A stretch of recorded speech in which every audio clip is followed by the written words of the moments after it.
Subscribe and download over 1 million code snippet including this tutorial from codegive.com, link in the description below. Title: Converting a string to an integer in Python, a step-by-step tutorial. Introduction. In Python, converting a string to an integer is a common operation, especially when dealing with user input or data parsing.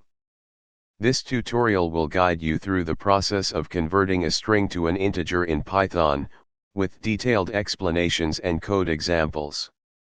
Step 1. Understanding the int function. The int function in Python is used to convert a string or a number to an integer. It takes a single argument, which can be a string, a float, or another integer. If the argument is a string, it should represent a valid integer, otherwise, a value error will be raised. Step 2.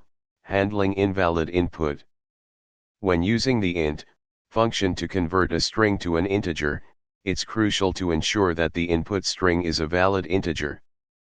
If the string contains non-numeric characters, attempting the conversion will result in a value error. To handle this, you can use a try except block. Step 3. Base conversion. The int function also allows you to specify the base of the input string if it is not in base 10.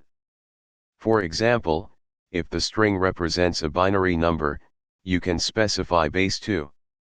Step 4. User input. When working with user input, it's essential to validate and sanitize the input before attempting the conversion. The following example demonstrates how to prompt the user for input and handle potential errors. Conclusion. Converting a string to an integer in Python is a straightforward process using the int function. However, it's important to handle potential errors, such as invalid input or non-numeric characters. By following the steps outlined in this tutorial, you can confidently perform string to integer conversions in your Python programs. ChatGPT.